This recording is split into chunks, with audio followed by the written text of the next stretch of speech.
Kongeye kubashimira mwe mwese mukurikira umuyoboro wa channel ya Paruwasi Gikondo, Paruwasi Vincent Paroti Gikondo.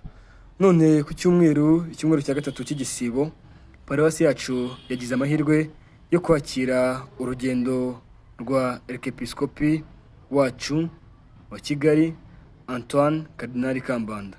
Ni urugendo rwa Gishumba aho umwepiskopi asura Paruwasi agatura igitambo cy'Eucharistia. Archiepiscopi wacu wa Kigali agiye kuduturira igitambo cy'Eucharistia, naho korari iririmba ni korari Ave Maria. Bakristu bavandimwe, Yezu Kristo akuzwe.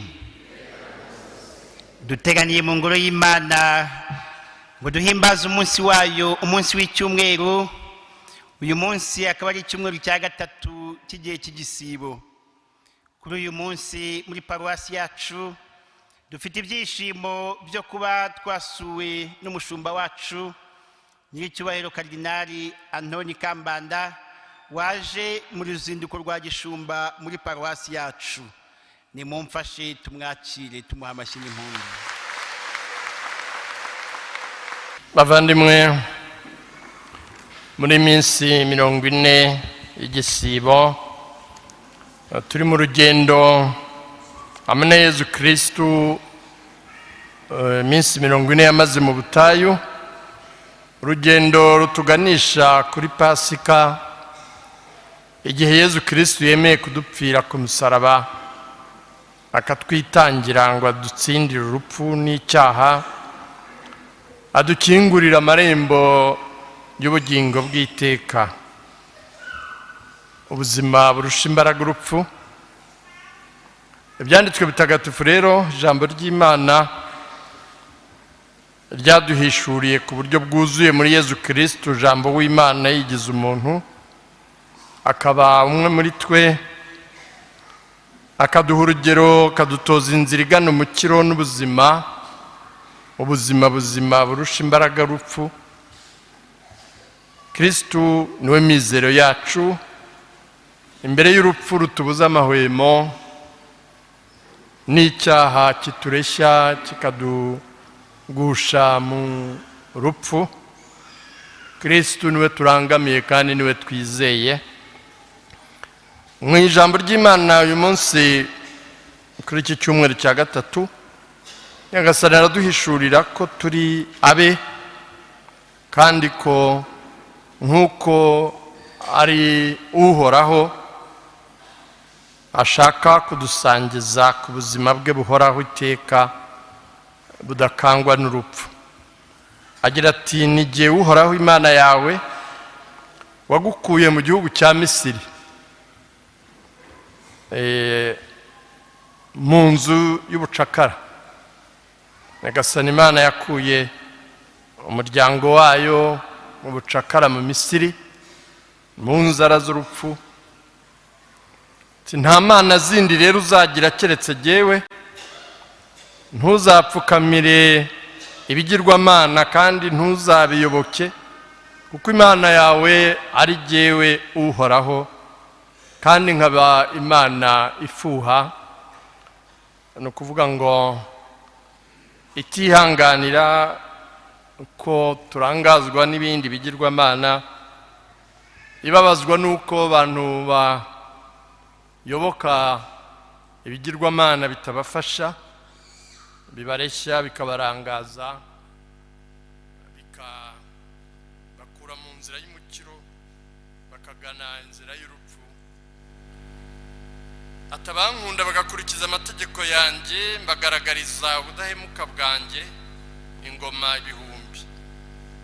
Bavandimwe, Imana ni ugukurikiza amategeko yayo. Kubaha Imana bigizwe no kubaha amategeko yayo. Imana rero iduhishurira iby'isaba mu kiragano yagiranye n'umuryango wayo, kugira ngo ibabere Imana nabo bayibere umuryango. Aya mategeko 10 ni inama Imana itugira,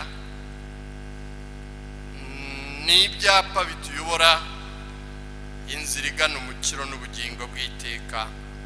Uyu munsi rero muno rugendo rutagatifu rw'umwepiskopi wacu yagiriye muri paruwasi yacu ya Gikondo, ni urugendo rutwereka ko muri aya masomo matagatifu tumaze kumva ari amasomo atwereka ko natwe turi abagenerwabikorwa cyangwa se abagenerwamurage b'ijuru.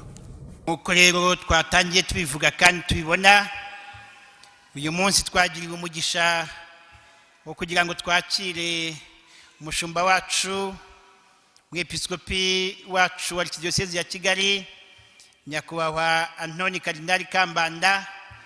Tukaba twishimiye kumwakira, ariko kandi ndagira ngo muri aka kanya nongere musabe yongere imbere abakristo, twongere tumwakire, na ba bandi bari kutureba badukurikiye kuri Patches TV, na ba bandi badukurikiye kuri channel YouTube yacu ya paruwasi, twese tumwakire, tumuha amashyi n'impundu, tumwereka ibyishimo tumufitiye kuri uyu munsi.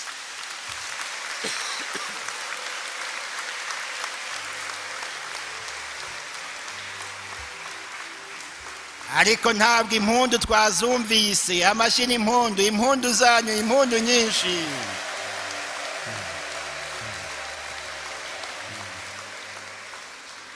Murakoze nyakubahwa umwepiskopi wacu. Abakristo b'Igikondo turabakunda, twishimiye ko uyu munsi twagiriwe umugisha muri iki gihe gikomeye kandi tagatifu cy'igisibo, mukadukorera urugendo rwa gishumba hano muri paruwasi yacu ya Gikondo. Ni umugisha udasanzwe, ni umugisha uraduherekeza kugira ngo iyi minsi y'igisibo idufashe kwitegura neza Pasika. Iyi Pasika izatubere Pasika y'imigisha, Pasika y'ibyishimo n'amahoro, ko twazaniwe umugisha udasanzwe n'umushumba wacu n'umubyeyi wacu. Nimumfashe twongere tumuha amashyi n'impundu.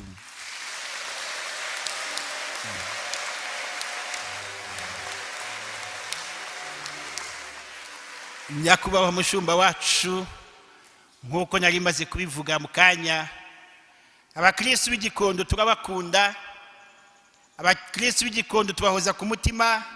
Iyi mbaga mubona ahangaha yishimiye kuba mwadusuye uyu munsi, ndetse nabo bose bari kudukurikira ku buryo bw'ikoranabuhanga, bifuza kugira ngo bababwire ijambo ribavuye ku mutima. Ariko kubera ko twese tutabasha kuvugira rimwe, ngiye gutumira uhagarariye abandi bakristo yegera imbere, umukuru w'inama nkuru, wungirije inama nkuru y'ikenurabusho rya paruwasi, maze atugereze ubutumwa bwacu ku mushumba wacu, atuvugira akari ku mutima, maze koko tumugaragarize ibyishimo byacu, kandi uyu munsi ukomeze kutwongereza imigisha y'Imana.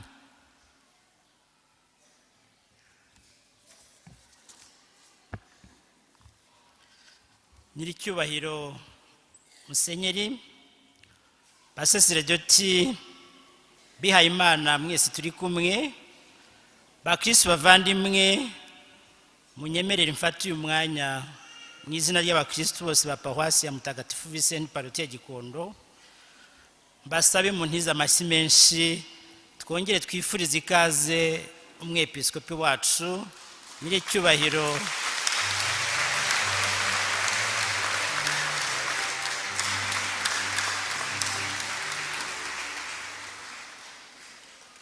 murakoze cyane.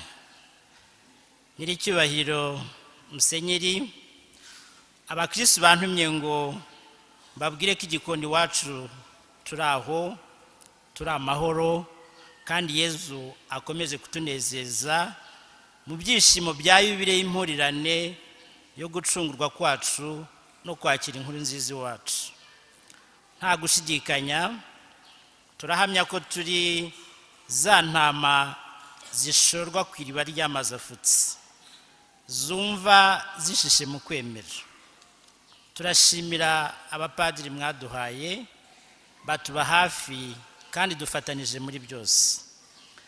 Munyemerere Nyiricyubahiro Musenyeri, mbagezeho amakuru y'iwacu mu ncamake.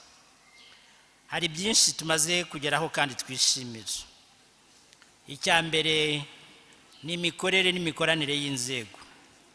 Muri byo twavuga ko inzego za paruwasi, kuva ku nama y'ikenurabusho, biro ya paruwasi, komisiyo centrale, impuzamiryango remezo n'imiryango remezo ziriho kandi zirakora.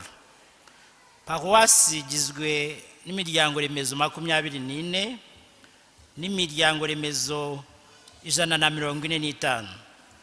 Paruwasi ifite kandi abakozi bahoraho bashinzwe imirimo ya buri munsi. Paruwasi ifite abakorerabushake benshi bitangira imirimo ya kiliziya, twavugamo nk'abakateshisite, abashinzwe imiryango n'amatsinda asenga, ndetse n'ibindi bikorwa binyuranye bikorerwa muri za komisiyo ad hoc twagiye dushyiraho. Ikindi, ingo za Betaniya ziriho kandi zirakora. Abayobozi bose kuva ku rwego rwa biro ya paruwasi kugera ku rwego rw'umuryango remezo bahuguwe ku nshingano zabo, imikorere ndetse no gukorera hamwe. Igika cya kabiri cy'ibyo twishimira kiri mu buryo bw'imikorere. Nyiricyubahiro Musenyeri, paruwasi ya Mutagatifu Visenti Paroti Gikondo igendera ku igenamigambi. Ubu dufite igenamigambi ry'imyaka 5, 23 kugeza muri 27, kandi igenamigambi ryakozwe mu buryo buri wese agiramo uruhare. Ni ukuvuga ko ibitekerezo byavuye hasi mu muryango remezo kuzamuka kugera ku nzego zo hejuru. Kugira ngo igenamigambi rizagerweho, rirasaba paruwasi yacu ingengo y'imari irenga miliyoni 1 igera hafi kuri miliyari 1 na miliyoni 200, ariko ishingiye ku bifatika, ku byo twinjiza no ku byo dufatanyamo n'abandi. Paruwasi yacu ikorera ku bipimo, ndavuga standards cyangwa se indicators. Inama y'ikenurabusho isuzuma ishyirwa mu bikorwa buri mezi 6. Biro ya paruwasi ihuza kandi igakurikirana ibikorwa mu buryo buhoraho. Inama ncungamutungo ikurikirana kenshi ikoreshwa ry'imari n'umutungo bya paruwasi. Paruwasi yubatse icungamutungo ry'umwuga kandi yashyizeho umukozi wabyigiye, hariho n'uburyo bwo gukurikirana ko bikorwa neza mu ikoranabuhanga. Hari kandi impuguke zunganira paruwasi zigatanga ubumenyi bikenewe, navuga expertise. Hari mu myubakire, hari igenamigambi, hari ndetse n'imicungire y'umutungo. Igika cya gatatu cy'ibyo twishimira ni ibyagezweho mu rwego rw'ikenurabusyo. Abakristu bahurira hamwe mu miryango remezo bagasangira ubuzima. Muri iki gihe twashyize imbaraga mu kubaka kiliziya kugira ngo irusheho kuba umuryango aho abakristu bagendera hamwe mu bumwe, mu bufatanye no mu butumwa nk'uko sinodi bidusaba. Ibi byatumye tugira uruhare mu kubaka igihugu cyiza, Gikondo nziza, aho abayituye bongeye gushyira imbaraga mu gusenga ndetse no kurwanya ubukonje bwari bwatewe n'icyorezo cya COVID-19. Nyuma y'uko mudusuye dutahiye ingoro, abakristu barakomeye kandi barakomeje mu iterambere. Dufatanije dukomeje kwishyura inguzanyo twahawe twubaka. Ni byoroshye ariko birashoboka. Twishyura amafaranga asaga miliyoni 12 ku kwezi kandi araboneka. Iki kimenyetso kiranyereka yuko ari ikimenyetso gikomeye cy'ubumwe no gukorera hamwe biranga abakristu ba paruwasi ya Mutagatifu Visenti Paroti ya Gikondo. Munyemerere nyiricyubahiro Musenyeri dushimira abakristu bose kugeza ubu babishyizemo imbaraga mu ntizamashyi.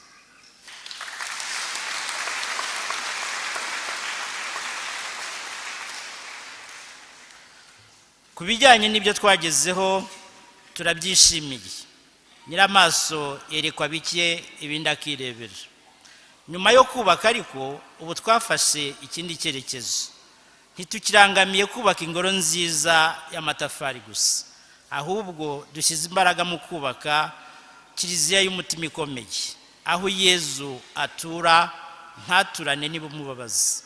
Ni muri urwo rwego dushyize imbaraga nyinshi mu guteza imbere ubuzima bwa roho, aho twibanda ku mibereho myiza, ku mibanire myiza aho dutuye, ku gutanga urugero rwiza binyuze mu kubaka urwego rw'umuryango remezo ndetse n'umuryango aho imirimo ya gitumwa ikorwa, amasakaramentu agatangwa, kandi abakristo bakabana n'abaturanyi nk'abayobowe n'ivanjiri.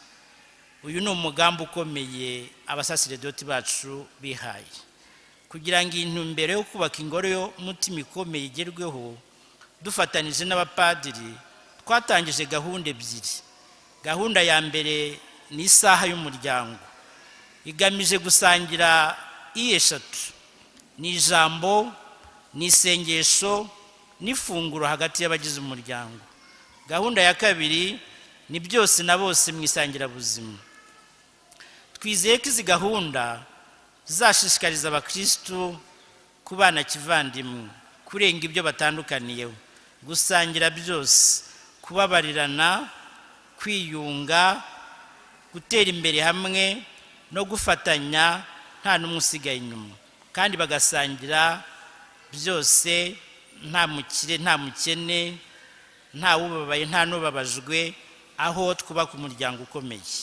Twizeye ko tuzabigeraho kuko Yezu aduha imbaraga. Liturujia n'ubwigishwa bihagaze neza.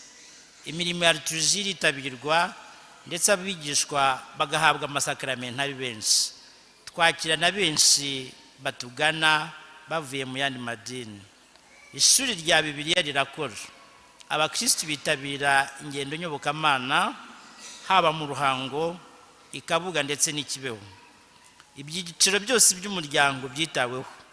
Ndavuga ingo z'abashakanye bari kumwe, abapfakazi, abagabo n'abagore b'ibana, abakobwa n'abasore bafite abana, abakobwa n'abasore bakuze batarafata icyemezo ku muhamagaro wabo, sogokuru na nyogokuru n'abandi. Baraganirizwa, bagatega amatwi kandi bagaherekezwa. Hariho ibiro by'umuryango bifite umukozi uhoraho. Serivisi y'ubusugire bw'ingo irakora neza. Imiryango ya Gisiyo Gatulika irakora neza, abarayiki bagira uruhare mu buzima bwa kiliziya, kandi ibikorwa by'ubutabera n'amahoro biritabirwa. Ireme ry'uburezi turyitayeho bikomeye, kandi twitaye ku isomo ry'iyobokamana mu mashuri, aho rihabwa agaciro, abarimu bagahugurwa, ndetse tukubahiriza icyumweru cy'uburezi gatulika. Caritas ya Paroisse irakora neza. Ifasha abana b'abakene kwiga, igafasha abakeneye ubufasha bunyuranye, kuvurwa, kwambara, gukodesherezwa aho baba n'ubundi bufasha butandukanye. Ariko twigisha n'imyuga binyuze mu ishuri rya Paroisse. Hatangijwe gahunda yo kwigisha kwifasha. Hari n'ikigega twatangije cyo kugoboka abana bababaye twise Imana Izibayo. Caritas igira kandi uruhare mu kugarura abana bo mu muhanda, ikabigisha imico myiza ndetse ikabasubiza mu ishuri. Dutsura umubano n'izindi nzego za société civile, Paroisse ndetse na leta. Urubyiruko ruhagaze neza, rwashyizeho inzego mu miryango remezo, rufite amahuriro, hari ibikorwa by'urukundo byinshi bihuza urubyiruko, rwitabira amahuriro n'abandi n'ibindi. Urubyiruko kandi hari abiga mu seminari no muri kaminuza, ruhabwa inyigisho ku muhamagaro warwo. Tubifashwamo n'umuryango w'ababikira b'inshuti z'abakene. Paroisse yashyizeho imiyoboro itangazamakuru mu rwego rwo kujijura abakristo ku bijyanye n'ubuzima bwa roho, guhuza abakristo n'inama y'ikenurabushyo no gutangaza amakuru aba yavuye mu myanzuro y'inama yayo. Ibyo bicishwa kuri website ya Paroisse, ikinyamakuru Ifunguro, imbuga nkoranyambaga nka Twitter, Facebook na YouTube bya Paroisse. Nyiricyubahiro Musenyeri Nkabyera Ngode hari n'imbogamizi tugifite. Nubwo hari byinshi byagezweho, turabagezaho izi mbogamizi nyamukuru eshatu. Iya mbere, hari abakristu bamwe batitabira imiryango remezo, akenshi bitwaje akazi kenshi, amasomo cyangwa se kutabisobanukirwa. Turacyakomeje kubigisha. Imbogamizi ya kabiri ni ukwishyura inguzanyo. Nubwo tubigeraho ariko biracyaremereye kuko tugifite imyaka 4. Turimo gushaka uburyo iyi nguzanyo yakwihutishwa kandi kwishyura bikorohera abakristo. Nabyo twizeye ko bizagerwaho vuba. Icya gatatu ni ukutagira amacumbi y'abapadiri. Ibyo mwabitugiriyemo inama kenshi ariko tubifite ku mutima. Ni umushinga tuzashyira mu yihutirwa nubwo bwose ukidusaba imbaraga. Nyiricyubahiro Musenyeri, hari indi mishinga dufite. Ni ugusana inzu ya Caritas iri mu murenge wa Kigarama, igashobora gufasha abakene ahanini bicishijwe mu gukodeshwa. Hari ukubaka chapelle ya Bikira Mariya muri centrale ya Murambi, imirimo iragana ku musozo. Hari ugushyira abakozi ba paruwasi mu bwishingizi bw'ubuzima, iki gikorwa kiri hafi kugerwaho. Hari no kubaka ishuri rya paruwasi ryigenga rya primaire, umushinga uri hafi gutangira. Nyiricyubahiro Musenyeri, basaserdoti, bihaye Imana, bakristo bavandimwe, aho tugeze ni heza kandi harashimishije. Imbere yacu ni heza kandi duterwa ishema no kuba dufite umwepiskopi wita ku bushyo bwe. Ni ukuvuga nk'uko yabyiyemeje ngo nazanywe no kugira ngo intama zanjye zibone ubugingo kandi bwinshi. Natwe tugize tuti nyiricyubahiro karame mu ngeri, turahari kandi turakataje. N'imbogamizi nagaragaje haruguru tuzazikemura dufatanije. Dushobozwa byose na Yezu Kristo duha imbaraga, ari we udukomereza ubumwe, ubufatanye n'ubutumwa. Mbere yo gusoza, Nyiricyubahiro Musenyeri, abakristo bantumye ngo burya bagize ikirere cyiza. Imana yaduhaye imbaraga, ukuboko kwiza, iduha kweza, iduha no kwera, hanyuma urwuri rwacu ruratoshye kandi inka zarabyaye. Ni muri urwo rwego uyu munsi mwadusuye, abakristo bifuje kubagabira inka. Nagira ngo munize amashyi tubishimire.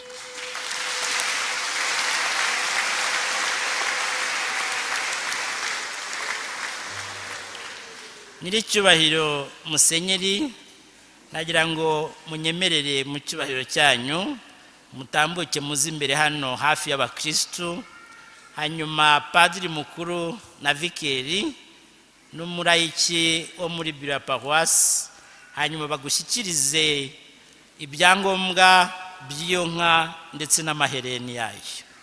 Munyemerere mutambuke. Urakoze padiri mukuru, urakoze mu Kristo uhagarariye abandi. Ngira ngo mbashimire kuri ubutumwa bwiza n'iri jambo mungejejeho rikubiyemo raporo y'ibikorwa byiza mukora n'uko paruwasi ihagaze. Turaza kugira umwanya wo kubiganiraho hamwe n'inama nkuru ya paruwasi kuri ibi bikorwa byiza, ubuhamya,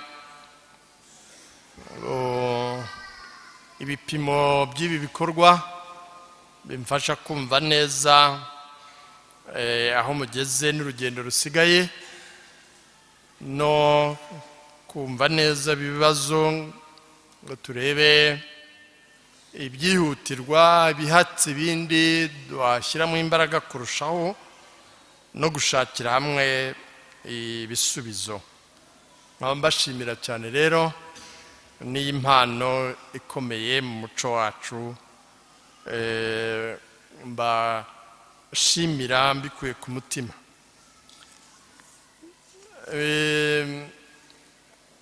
Ngarutse rero ku butumwa na bageneye muri uru ruzinduko, mbere na mbere nk'uko mubizi si bwo bwa mbere si nabwo bwa nyuma mbasura muri paruwasi ya Gikondo yaragijwe Mutagatifu Vincent wa Paroti. Uruzinduko rw'umwepiskopi ruba buri mu ngeri zinyuranye. Ari uruzinduko umwepiskopi yaza aje gutanga amasakaramentu biri mu nshingano ze. Ubushize naza hano nze gutanga isakaramentu ry'ubudiyakoni n'iry'ubupadiri, ari n'igihe njya nza no ku yandi masakaramentu. Umwepiskopi asura paruwase hari impamvu y'umwihariko, wenda nka yubire ya paruwase, cyangwa se nubwo mperuka hano guha umugisha iyi ngoro mwari mumaze kuzuza, kuyagura no kuyitunganya neza. Urwo ni uruzinduko rw'umwepiskopi rusanzwe, aho azanywe n'imwe muri izi mpamvu cyangwa se n'izindi. Uruzinduko najemo uyu munsi ntabwo ari mu rwego rw'amasakaramentu cyangwa yubire. Uru ni uruzinduko rw'umwepiskopi rwa Gitumwa. Uruzinduko rwa Gitumwa ni uruzinduko umwepiskopi akora mu gihe runaka akurikije uko gahunda muri diyosezi ziteye, ruba rugamije gukomeza abavandimwe mu kwemera. Mu nshingano ze afite ubwo butumwa bwo gukomeza abavandimwe mu kwemera. Igihe Yezu Kristu atora Petero kushinga kiliziya, akamugira umukuru wa kiliziya, ati Petero uru rutare, kuri urwo rutare nzubakaho kiliziya yanjye. Nagusabiye ngo ugire ukwemera gukomeye, nawe genda ukomeze abavandimwe mu kwemera. Nyir'ubutungane Papa niwe musimbura wa Petero, Papa Francisco ubu niwe uri ku ntebe ya Petero, niwe musimbura w'intumwa ya Yezu Petero, niwe ushyiraho umwepiskopi akamuha ubutumwa. Nyir'ubutungane Papa yahaye umwepiskopi ubutumwa, abamutuma kugira ngo amubere amaboko n'ijwi, amubere amaguru, kugera ku bakristu ashinzwe ku isi yose, ngo asohoze bwa butumwa Yezu yamuhaye bwo gukomeza abavandimwe mu kwemera. Ni muri urwo rwego rero mba naje mu ruzinduko nkuru gukomeza abavandimwe mu kwemera. Ukwemera niko moteri ya kiliziya, niyo moteri ya kiliziya. Iyi modoka idafite moteri ntabwo ishobora guhaguruka ngo ive aho iri. Iyo ifite moteri ifite intege nke ntishobora gutwara abantu ngo bageze aho bajya. Iyo idafite imbaraga ntishobora gutwara abantu n'ibintu.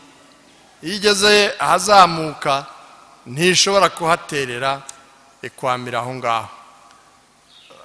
Ukwemera rero niko moteri nizo mbaraga za kiliziya. Ndagira ngo mbashimire kuri ibikorwa byiza paruwasi ya Gikondo imaze kugeraho nyuma yo kubaka ingoro nziza iberanye n'umujyi. Umujyi wacu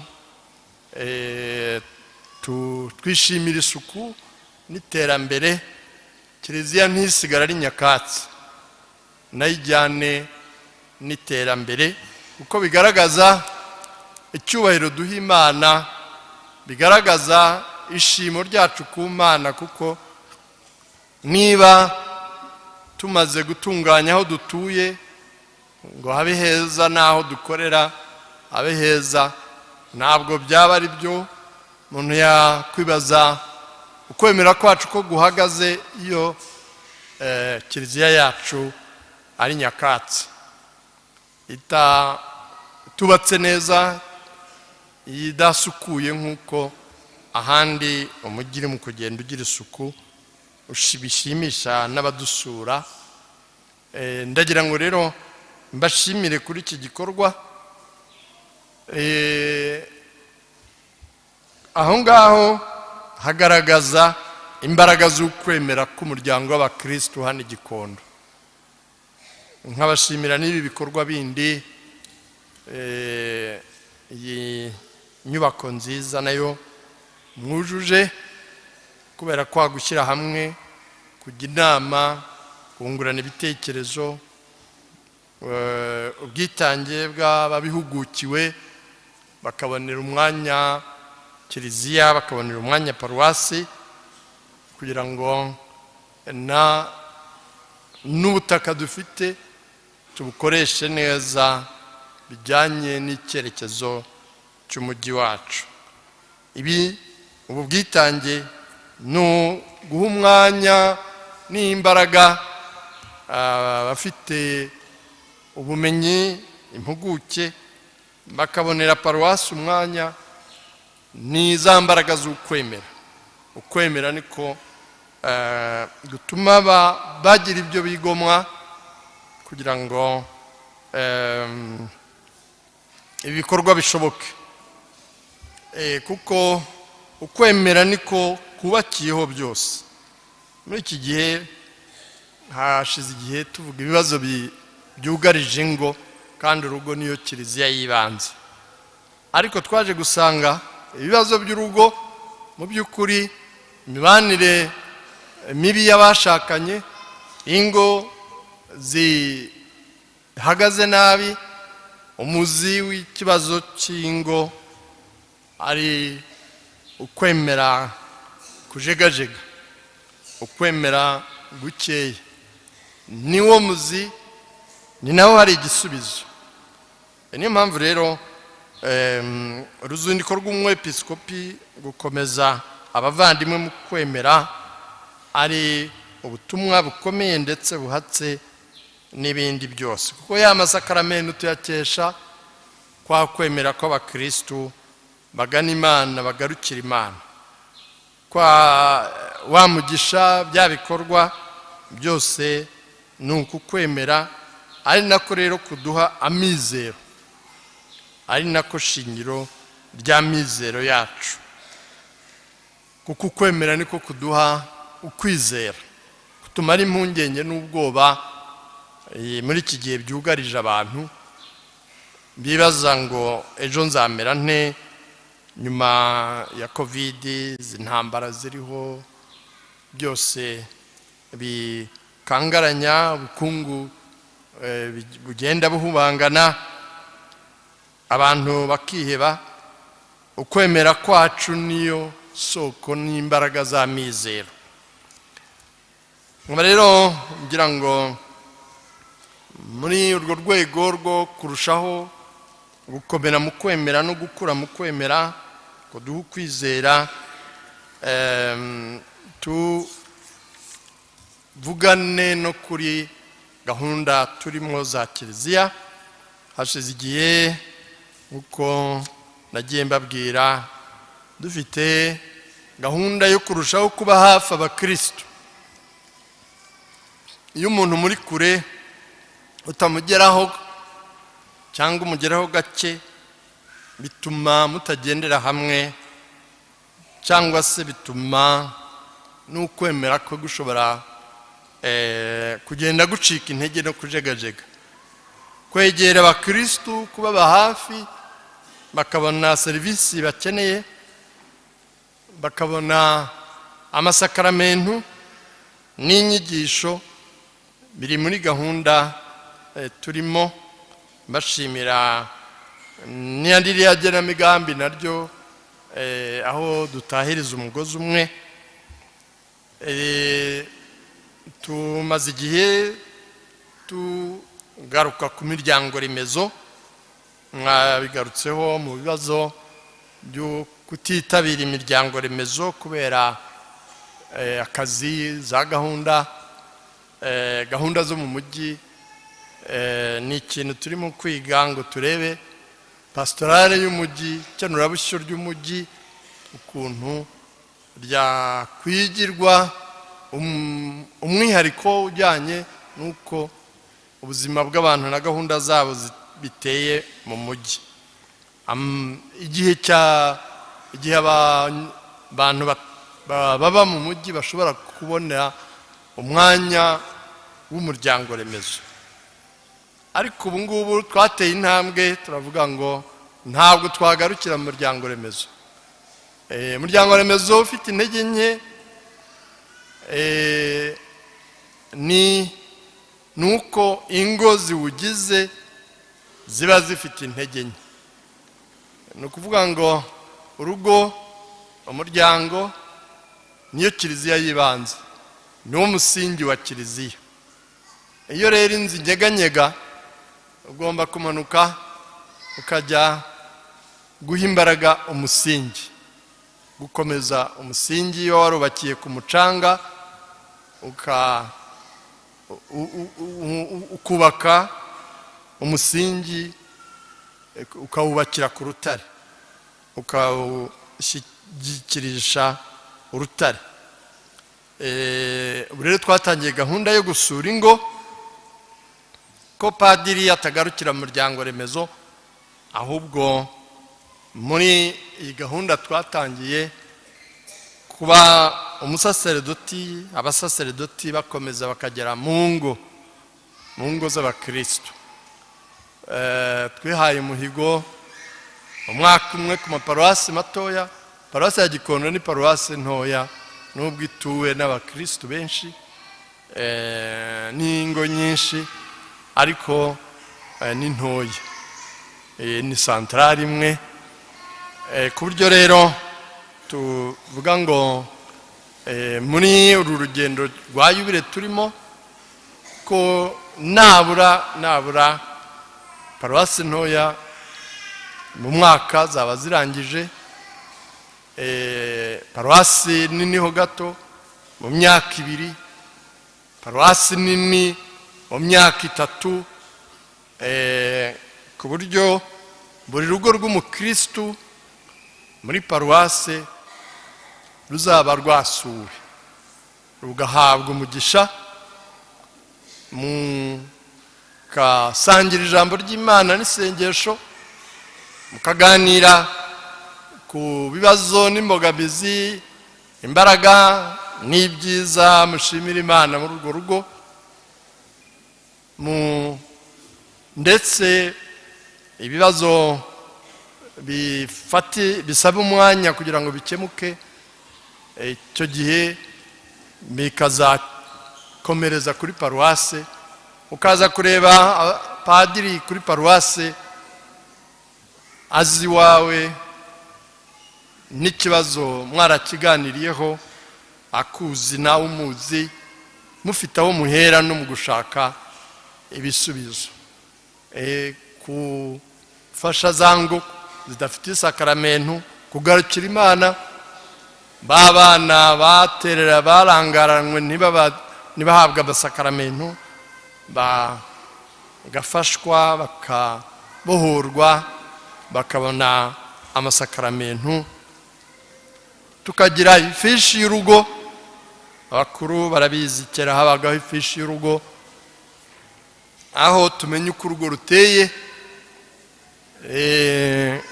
nuko rugenda rukura rurushaho gutunganira Imana, kugira ngo tugendere hamwe. Ibi rero byose turabikora turi no muri gahunda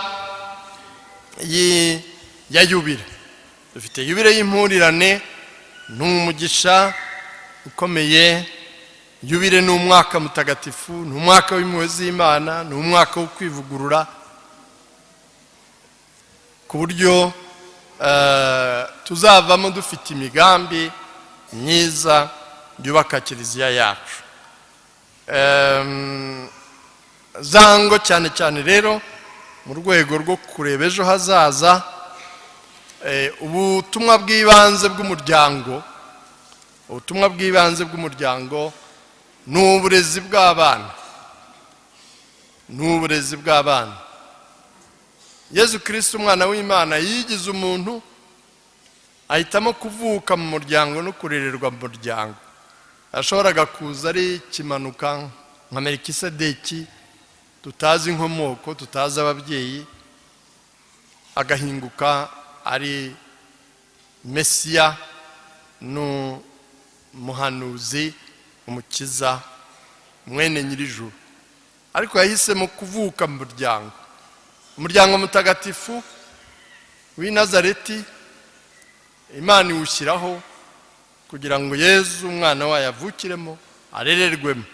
Rero bitwereka ko ubutumwa bw'ibanze bw'umuryango ari uburezi bw'abana, ari ukurerera Imana.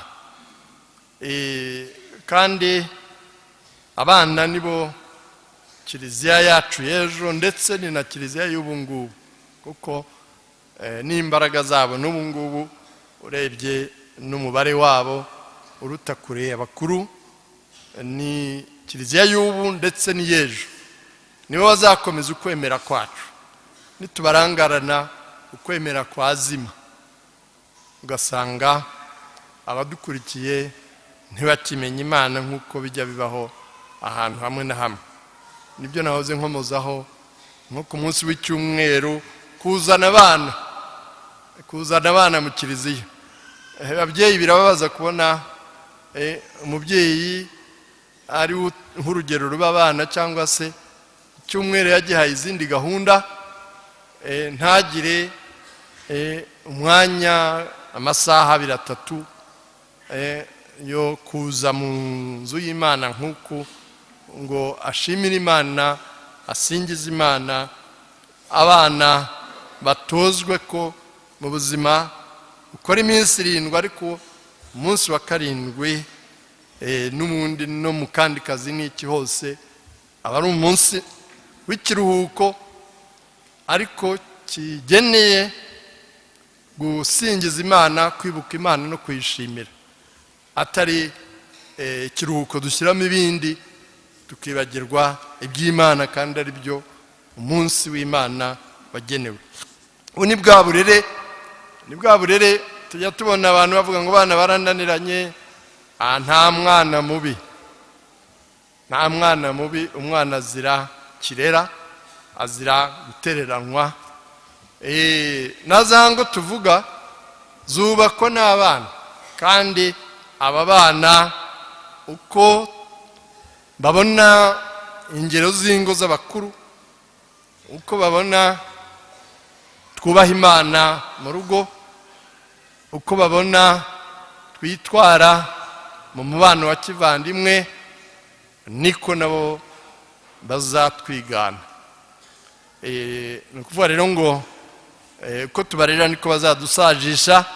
Niyo mpamvu umubyeyi agomba kwitwararika, agomba gushyira imbere uburere bw'abana. Naho ubundi ejo dushobora kurumbya, ugasanga amarira ni yose y'abana bananiranye, aho kutubera ibisubizo bakatubera ibibazo bikomeye. Kandi uburere bwa mbere ni gutoza umwana kubaha Imana, kandi abana bakunda Imana. Ndabashimira nk'aba ngaba muba mwateguye kubatizwa, guhabwa amasakaramentu. Uyu ni umusingi ukomeye uba uhaye umuto mu buzima bwe. Ibi rero byose bijyana na yubire. Yubire ntabwo ari ibirori. Yubire ni ugusubiza amaso inyuma tugashimira imana.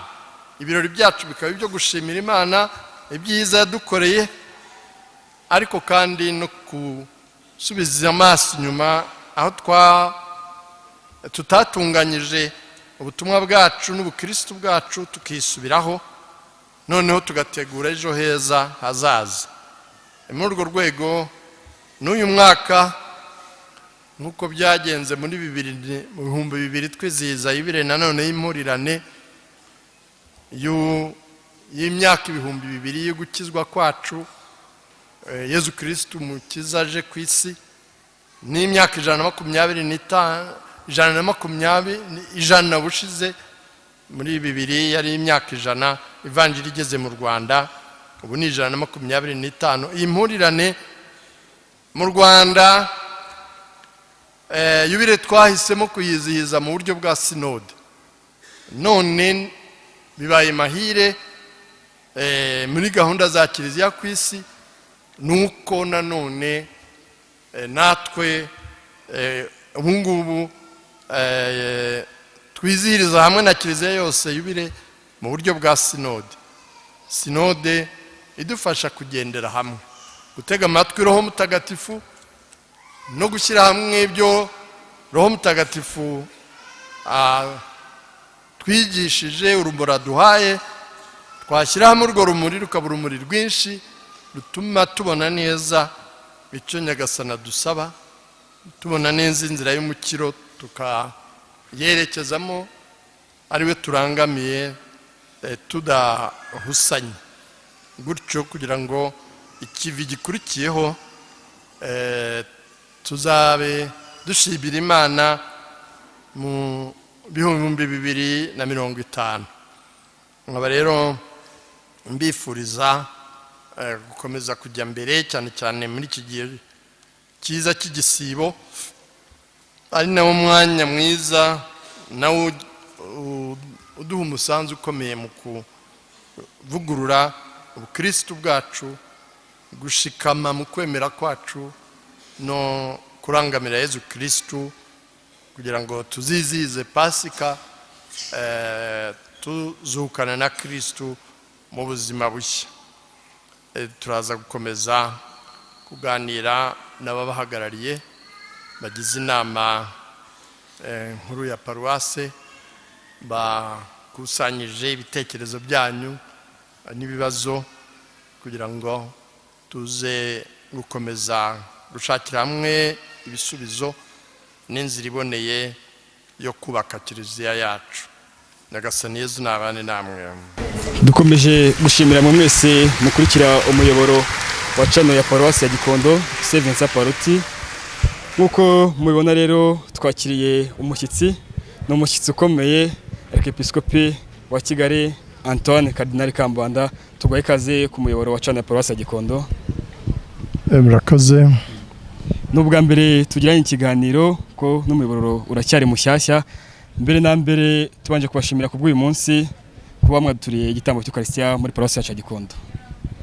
Murakoze, nanjye biranshimishije. Musenyeri, mbere yuko usura paruwasi ya Gikondo hari uburyo mutegura urugendo rwa gitumwa. Ubundi urugendo rwa gitumwa abakristo barwumve nk'urugendo rumeze gute? Ese nihe shusho ya paruwasi ya Gikondo wari ufite? Murakoze. Ngiye gusura paruwasi, ndeba amateka yayo, nkareba naho mperukira hano uko ubutumwa bwari buhagaze.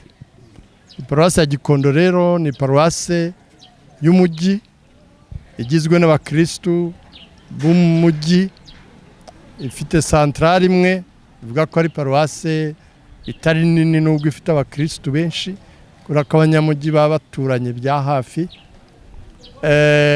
Noneho rero nubwo mperuka hano cyari igikorwa cyo guha umugisha kiliziya, mbere yaho nari naraje muri mu kubaka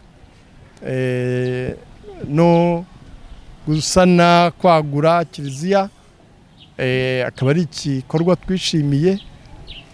Mufite n'ikindi gikorwa cyo kubyaza umusaruro ubutaka mufite, kugira ngo hacirwemo ibikorwa byakunganira paruwasi, ariko kandi birushaho no kunoza ubutumwa bwacu no kugira umwanya mwiza tugendera hamwe n'icyerekezo cy'umujyi.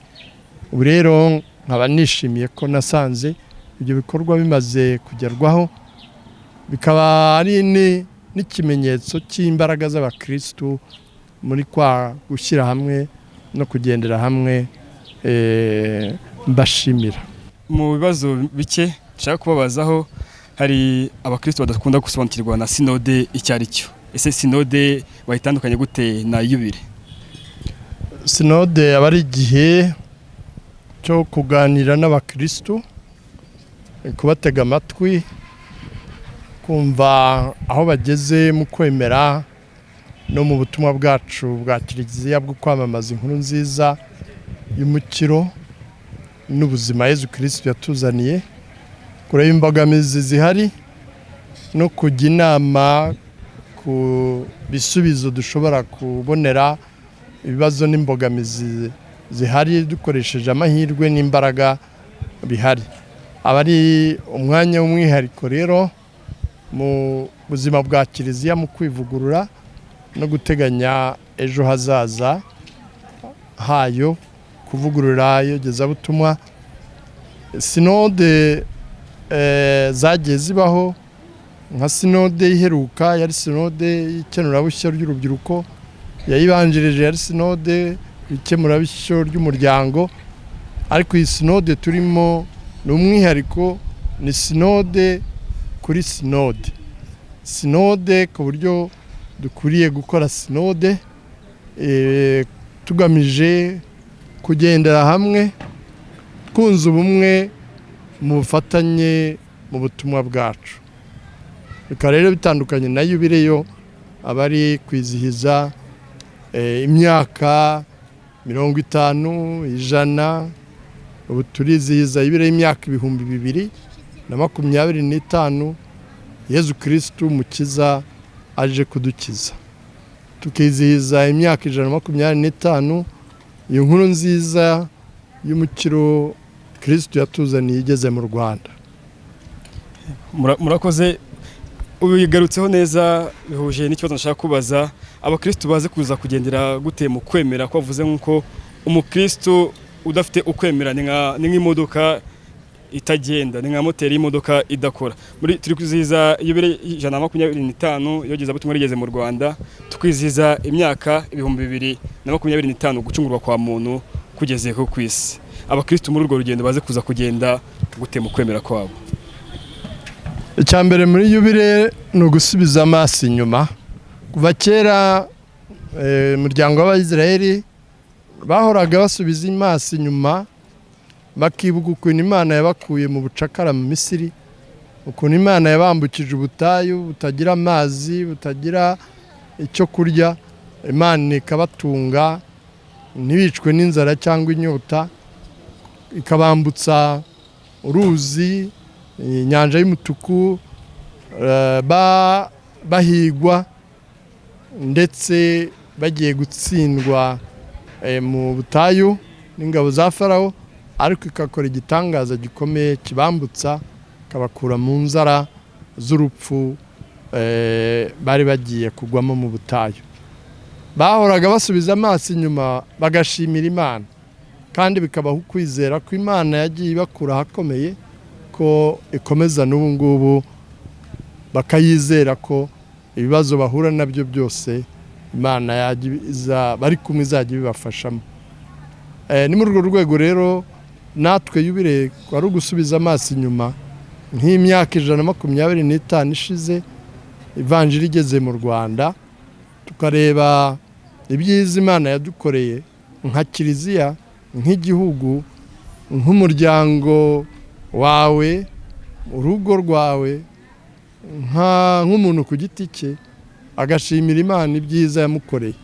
Ariko kandi nanone ni no gusuzuma ngo turebe aho twaba twaratengushye Imana, tugatenguha urukundo n'ineza yayo, aho tutakoze neza nk'uko tugomba gukora, aho twacumuye ku Mana no ku bavandimwe, tugasaba imbabazi tukigorora n'Imana noneho tugategura ejo hazaza twizeye ko Nyagasani turi kumwe kandi tuvuga ngo ryabuye ryishe isuka iyo ribonetse ntabwo ryaribuye iyo ribonetse ntabwo riba rikisha isuka tuvuga ngo yangusho twarayibonye ubu noneho dushobora gukomeza twemye twirinda kuba twatatira igihango dufitanye nguko rero uko yubire yizihizwa ni nacyo dutegereje ku bakristo noneho kuba tubikorana na sinode binadufasha no kugendera hamwe ngo dushyire imbaraga hihutirwa cyangwa se ahari ibibazo bihatse ibindi. Murakoze. Tugana ku musozo, hari ikibazo cy'abatsiko duhuriyeho twese muri rusange. Abakurikira imbuga za Vatikani abenshi bari ku isaha y'indamutso ya marayika, tubona papa muri nome yanumye, tubonamo anomyemo umunyarwanda. Ababyeyi aho bari bicaye bavuza impundu, abagabo amashyi barayakoma bivuga imyato. Aho wari uri wumvishe umeze ute? Birumvikana ni ibyishimo bikomeye, nabanje gutungurwa ko ntabwo nari mbyiteze, ariko nanone Imana niyo mugenga wa byose. Nshimira Imana kandi nka Kiliziya mu Rwanda mbasaba kumfasha ngo dushimire Imana kuko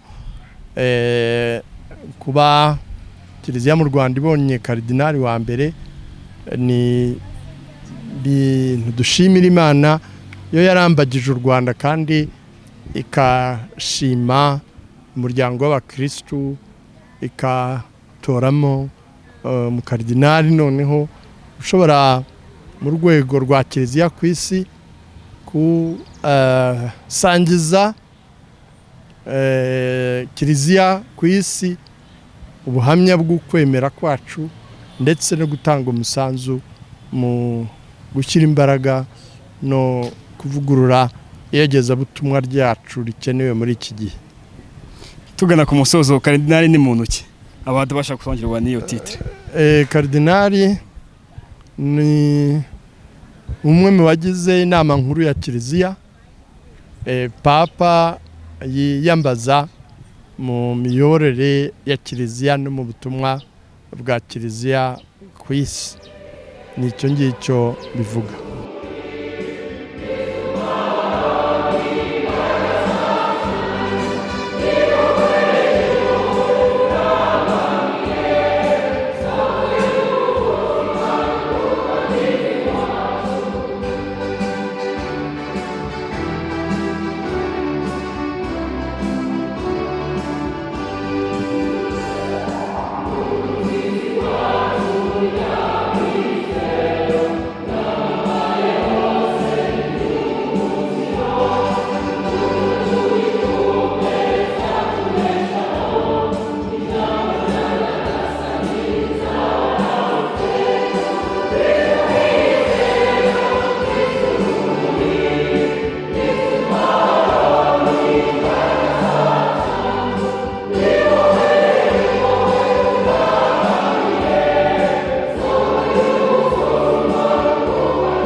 Arikepiskopi Antoine Kardinali Kambanda yagiranye inama n'abagize inama ya biro y'ikenurabushyo ya paruwasi ya Gikondo, aho umuyobozi wungirije wa biro ya paruwasi y'ikenurabushyo yamweretse aho paruwasi yavuye n'aho igeze mu bikorwa byayo bya buri munsi.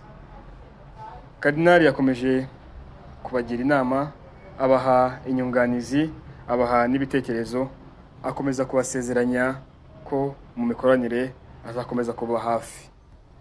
Iyi nama yari irimo abayobozi ba santrale bombi, abayobozi b'amakomisiyo akorera kuri paruwasi, abayobozi bimuza miryango remezo. Twakiriye Bwana Habumukiza Joseph, akaba umunyamabanga wa biro ya paruwasi y'ikenurabushyo. Uyu munsi twagize amahirwe kwakira Arkipeskopi wa Kigali Bwana Antoine Kardinali Kambanda. Nagira ngo abakristo ba paruwasi ya Gikondo mubahe ishusho ndetse n'imiterere y'iyo paruwasi mubereye umunyamabanga. Murakoze. Murakoze. Paruwasi ya Gikondo yahoze ari centrale ya paruwasi Sainte Famille, yashinzwe mu mwaka w'1976. Kuva icyo gihe ikaba icungwa n'umuryango wa Parutine. Paruwasi ya Gikondo rero ihuriweho n'imirenge itatu, wa Kigarama, wa Gikondo n'uwa Gatenga. Ikaba ifite icyicaro cyayo mu mudugudu wa Marembo, mu kagari ka Kanserege, mu murenge wa Gikondo, mu karere ka Kicukiro. Ikaba rero iri hagati ya paruwasi esheshatu, ni paruwasi yihariye. Paruwasi esheshatu zikikije, tuvuye hepfo tugana mu burasirazuba dufite paruwasi ya Nyamirambo, paruwasi ya Sainte Famille ya Saint Michel, paruwasi ya Sainte Famille, paruwasi ya Kimihurura, paruwasi ya Regina Pacis na paruwasi ya Kicukiro. Nguko paruwasi ya Gikondo iteye ukurikije imiterere yayo n'ukuntu ihana imbibi n'izindi paruwasi. Tubikomoje mu kanya ko yashinzwe mu mwaka wa 1976, bivuze ko irimo kwitegura kwizihiza yubile imyaka 50. Mu mwaka wa 2026 natwe tuzasubiza inyuma nk'uko umwepiskopi amaze kwivuga, tuzagira umwanya wo gusubiza amaso inyuma turebe aho tuvuye naho tugeze, biduhe n'umwanya wo gufata ingamba. Mu ruzinduko rero rwa gitumwa hari byinshi yatubwiye, ariko harimo bike nagarukaho by'ingenzi. Yatubwiye ko urugendo rw'umwepiskopi muri paruwasi ari urugendo kugira ngo yongerere agarure abakristo ukwemera no kwegera inama, kugira ngo zibone ko ziri kumwe n'umushumba wazo. Anatubwira ko ari icyifuzo cya papa cyuko umushumba agomba kwegera ubushyo aragiye, akamenya ibibazo bimwe na bimwe bafite, bakabiganiraho, bakareba ibikemuka ndetse bakakomeza no gusabirana. Igitambo cy'Ukaristiya rero yakomeje atubwira ko moteri y'imodoka itagenda imeze nk'umuntu udafite ukwemera muri we. Ni ukuvuga ko umuntu udafite ukwemera ntacyo aba ari cyo. Ni ukuvuga ngo ukwemera kwa nyako niko kugira umuntu kugira ngo abe umukristo wa nyawe. Nikomeje rero gushimira abakristo ba Gikondo intera bagezeho na byinshi bagezeho, kubaka kiliziya ijyanye n'ishusho y'umujyi icyo isaba. Anakomeza kuvuga ko akomeza kubana nabo mu buzima bwa buri munsi, akomeza kubasabira kandi azirikana ko si ubwa mbere si n'ubwa nyuma n'ubutaha azagaruka. Komeze rero mukurikire umuyoboro wacu wa channel ya paruwasi ya Gikondo, mukomeza kureba ibyo tubategurira kandi bikomeza kububaka. Murakoze. Twongeye kubashimira mwebwe mwese mwakurikiranye ikiganiro cyacu. Dukomeje kubifuriza ibyiza by'Imana, tubasaba kurushaho kongera kwibuka gukora subscribe kugira ngo mujye mukomeza gukurikira ibiganiro byacu bya buri munsi. Imana ibahe umugisha.